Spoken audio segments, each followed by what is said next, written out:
Yo, what is going on, guys? Got an article that was sent to me by Locke the Bounty Hunter here today. It is titled, America is more divided than ever, but how is it affecting our love lives? I spent a year dating conservative men to find out, okay? So before we jump into this article, guys, this is an article that's written by a liberal woman. As we will soon discover, she is 34 years of age, single, naturally, obviously. So she's written this article, and I think the majority of this article is just completely fictional. I don't think it's real, guys. I think a lot of these liberal women writers, they write these articles and they have zero actual experience with what it is that they're talking about, okay? And if they do have experience with what they're talking about, again, the scenarios that they're making up are entirely fictional. So let's jump into this, guys.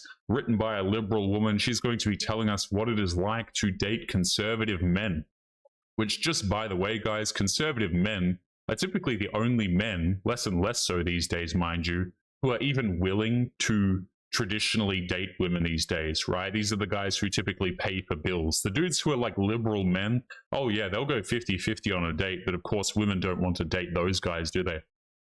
Let's jump down here.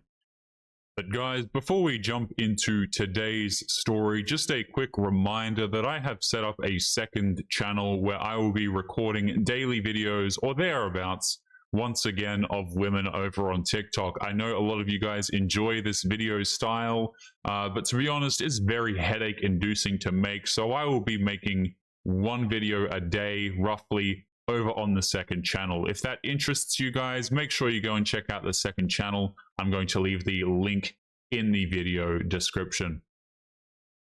One day last July, I went to dinner with a man who had sent me threats. I will do things to you. He emailed me repeatedly several years ago when I was working as a magazine editor covering, among other things, certain things that I can't talk about here on this channel. Like many women on the internet, I didn't know if he was fixated on me specifically, or if mine was just an email an angry man found on 4chan. Now, years later, I recognized his email address after we matched on a dating application. Did he remember me? Did he recognize me? Was that why he wanted to go on a date? Okay, so there are like 5 things in here that are obviously not true. I would argue first of all, this man probably doesn't exist. Second of all, he probably didn't send her these sorts of threats. And third of all, how do you discover someone's email address after matching on a dating application? So a lot of questions here, guys, but again, I want to remind you this is written by a 34-year-old liberal woman. Let's continue. She said, I had no idea. I only knew why I was there.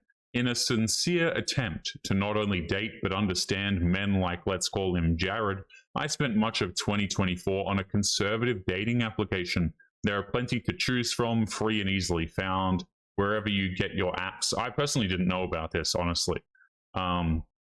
Some platforms cater to the politically right-leaning, looking for love with like-minded people. Others are more identity-based, a handful center Christianity, and many welcome daters with any kind of political beliefs. Okay, so she's going specifically on conservative dating applications looking for men. Again, guys, like, when women do crap like this, by the way, like, I really want to stress that it doesn't matter where women go, they will always have options, okay? It truly doesn't matter where they go, they'll always have options. Even 34-year-old liberal women who write about abortion rights, for example. So she says, on the app I'd ultimately go with, I presented myself truthfully. Oh, that couldn't be good.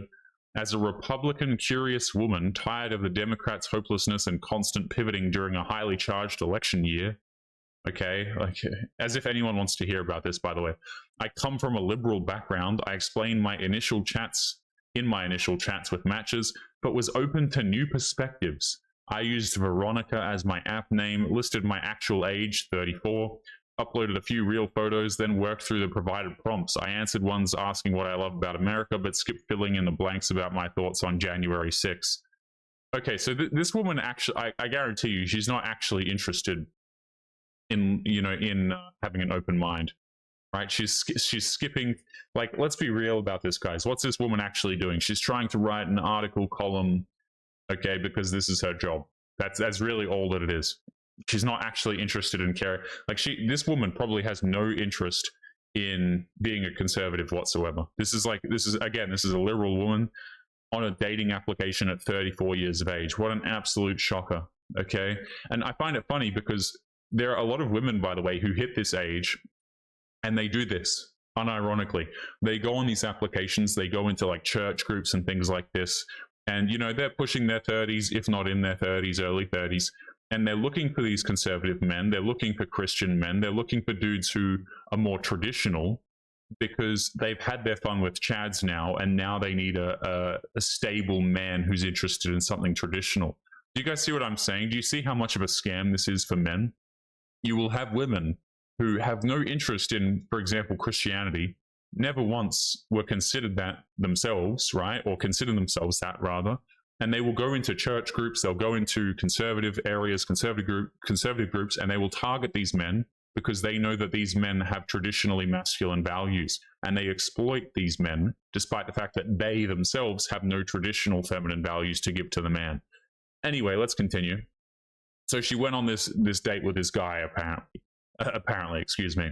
He seemed soft-spoken, shy, not the kind of person who would issue certain kind of threats. From May to November, I would match with a total of 60 men across a wide conservative spectrum, self-proclaimed Make America Great Again bros, European guys looking for their submissive European dream girls, white S's, conspiracy theorists.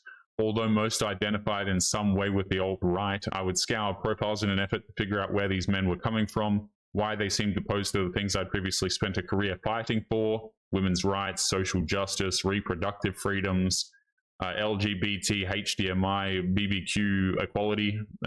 Tried to imagine that maybe we weren't so different. Maybe there was some chaotic internet age misunderstanding at play. I guarantee you, by the way, guys, number one, she's overplaying what these men actually are, first of all. Second of all, she's not actually interested in understanding conservative men's opinions whatsoever. You see what I'm saying, guys? Like, all of these terms, they love to throw these terms in because they're buzzwords. She has no interest in actually understanding where these men are coming from, for example. Okay, hell, a lot of these guys probably aren't even these terms that she uses, but she just uses these because she knows that they're buzzwords. You see what I'm saying? Let's continue down here. So she matches with 60 men, right? And this is something else I talk about on the channel, guys. It doesn't matter how many matches you give a lot of these women, they'll never be happy regardless. They'll lead all of these men on, they'll waste these dudes' times. You know, they'll go out on dates with these guys. Of course, the men will be required to pay, naturally, right? The men will go out on these dates thinking, hey, maybe assuming this is true, okay, which it isn't, but assuming it's true, this is what happens to men all the time. You know, dudes go out on a date with a woman. They think, oh, maybe I have a chance here. They pay for the date, they pay for the dinner, whatever. Turns out the woman's dating 60 different dudes at the same time, and she's just using you for free resources while she goes and hooks up with some other guy who she's actually attracted to. This is actually, guys, I consider this so disgusting, what these women do. Like, their dating practices are actually horrible. Match with a whole bunch of guys, aren't actually interested in any of them really, but allow them to take you out on a date because it's such a privilege for them, and just waste their time. You know, and then they wonder why men don't date them. Anyway, let's continue. She said, and maybe I could answer another big question, one that seemed intimidatingly complex, as politics in the US and beyond grows more divisive, as the internet fuels hardline cultural ideologies and social discord. Can this woman just write a normal sentence, for goodness sake, by the way? I'm skipping this. I'm skipping this. She just writes so much nonsense. All in all, I'd see 14 of my matches in person and go on a total of 26 dates. One of them was a dinner that night with Jared. Was a dinner with Jared. Okay, so how many dudes' time does she waste? 14 men. She dates 14 men, essentially at the same time. This is why I have no respect for these women. Like, okay, it's one of the many reasons I don't, I'll be honest. But why do you need to date 14 different dudes? I've said this before many times. You can give a man 5 options, and he'll make it work with like 3 of them. You can give women anywhere from 14 to 10,000 plus matches. You know what I'm saying? Just any number of dudes. and they will still never make it work with a single one. And again, I want to stress this woman is like 34 years of age, right? So if she wants to have kids, if she's not already a single mother, she's probably in for quite the crunch time. Anyway, the night was perfect, high 20s, light breeze. A hostess led me to the outdoor patio of a New York City restaurant. Classic, she's a liberal 34-year-old woman in a New York City.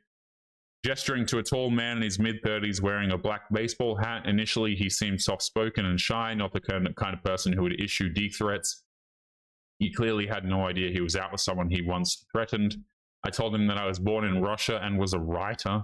He showed me a list he'd written of his favorite desserts in the city. It was a sober hobby he'd started during the P word, going to restaurants by himself, sampling sweets. He made a lot of lists. He said most of them were food related. Yeah, so most of them were food related. Let's continue. Blah, blah, blah. Lists. Okay, so then she asks him, what other lists have you made? And he said, lists of lies liberal white women tell about Trump. He replied. Suddenly, his legs started shaking. He grabbed the edges of the table and raised his voice. White liberal women are a plague on our society. He proceeded to drink 11 iced coffees. Yeah, I don't believe this. I don't, guys, simply, I'm just going to put it this way. I don't believe this actually happened. You know, I really don't. But let's continue with the dumbass article, okay? Let's continue. Something about getting ready to go on these dates made me feel like I was 18 again, except now I had the ability to run professional level background checks, which I did. Notice how women only start doing background checks when they're 34. Interesting. Not because I was operating on preconceived notions, but because the few peers I told about my mission encouraged me to. Given some of the vitriol against women in online alt-right groups, they felt I should treat every date as if it were a threat to my life. I love this notion, by the way, guys, right? That like conservative men are just inherently dangerous. Hell, men in general are just dangerous. You know, you have a whole culture telling men that we're dangerous, and then the culture asks why men opt out of the culture. You know, I thought I was dangerous, guys, you know? You go to all these dudes, right, who refuse to date, who, you know, maybe have worked all their lives but have stopped working their factory jobs and things like this because it's simply not worth it. They'll never afford a house anyway. You go to these guys and you're like, hey, why aren't you participating? After you tell them that they're violent and dangerous the whole time. It makes no sense, man. If you want people to participate, you probably shouldn't just treat them like they're inherently violent or bad people. Anyway, she said I came up with a routine. Before a date, I'd tell at least 3 people in advance where I was going and what time they should expect to hear from me by. That's also a lie. I enlisted a friend who's a former Navy SEAL to be my unofficial security consultant. That's also a lie. Some of his advice was less than practical. He told me that as a woman, I am 5 to 8 times more likely to be attacked and should be prepared to use lethal force if necessary, which would require training in hand-to-hand tactics. Oh my goodness, man. It's not that damn complicated. Also, by the way, aren't men more likely to be victims of violent crime? As far as I understand it. Somebody correct me if I'm wrong on that, but there are so many things wrong with what this woman just said. I'm actually just going to skip it, otherwise we won't get through the article. We probably won't get through the whole thing anyway because it's stupid, and I'm about to go to bed after this. I'm going to have a shower, go to bed. Goodness me. Anyway, my selection process was straightforward. Before swiping right, I sorted through bios that included guys comparing violence on January 6th to how violent they are in certain situations. So I guarantee you that's untrue as well. Many profiles I read included the word pure blood to signal that someone hadn't had the jab. One man who loves Tucker Carlson wrote that dating someone who agrees with him politically is more important than ever. I came across 4 different profiles mentioning a dislike of women with pink hair. I mean, hey, that makes sense to me, to be honest with you. This woman's clearly pissed. I guarantee you she's had pink hair before. You know what I'm saying? I asked every man that I messaged about his relationship expectations and family values. Each seemed to know exactly what he's looking for in a wife and articulated it before we even met. I mean, you asked him, so. She was typically an unjabbed Christian white woman willing to quit her job and commit to homeschooling children. Her hobbies might include tending to a garden and feeding the animals. I guarantee you guys, like, this is how you know it's nonsense, right? Because even if a man wants these things, right, hypothetically, he's not just going to list this. This is what women do. You know what I'm saying? Like, this is such BS. Dudes don't They don't say this crap on dating applications. You know, I'd believe you more if you said that men hit you with the most like disturbing pickup line you've ever seen. I'd believe you more if you said that, okay? If you get on these apps and dudes are telling you that they're looking for a woman who's going to tend to the garden and feed animals, it's like, I'm going to believe that you're stretching it a little bit. The more people I messaged with, the more profiles I read, the more I saw the term anti-womanism, something bizarre, something started to happen. I found myself more and more curious about where my own political beliefs originated, and I did an analysis and realized I'd only ever dated men who aligned with my points of view and seemed to genuinely champion my work. What was it exactly that made this current group of men reject these ideas, and by proxy, even the notion of being with someone like me, so aggressively? I mean, I could spend the next 10 minutes answering that, but I'm just going to continue with the article. I was early to meet another match, Tom, 27, outside St. Patrick's Cathedral in Manhattan for a second date. He was already sitting on the steps wearing a tweed suit and reading a paperback book, a scene right out of a rom-com if this were Hollywood. I'm not that religious, he'd told me on our first date, but I want my future wife to teach our kids biblical values. This woman is just pulling sentences out of her backside. Tom's mother passed when he was in high school of something awful, after which the women in their church community cooked meals for him and his father. My parents didn't raise me with any religious practice, and I'd never been to church, other than for weddings and funerals. But I'd sincerely told Tom I was interested in learning more about the lifestyle he envisioned. So here we were, starting up the monstrous bronze doors of the large Roman Catholic building in the United States. I'd spent extra time figuring out what to wear before landing on something that Taylor the Fiend doesn't care about reading. Okay, excellent. So what is this woman doing? She's going on a bunch of dates with conservative men, supposedly, completely fabricating the dates that she goes on, clearly doesn't actually have an interest in learning the perspective of other men. I mean, these women never do, guys. Like, by the time a woman is 34 years of age and she's like a brainwashed womanist, there's nothing you can do. It's completely a wrap. The only time these people change their values is when they pretend to, so they can lock down and provide a guy who's naive and doesn't know any better. But anyway, I think I'm going to be leaving today's article there. I don't like reading articles like this. They make me nauseous. Completely fabricated nonsense, guys. So we're just going to be leaving that there. Guys, don't forget to leave your thoughts and your comments. Make sure you guys take care of yourselves, and I'll be seeing you all in the next episode. Peace.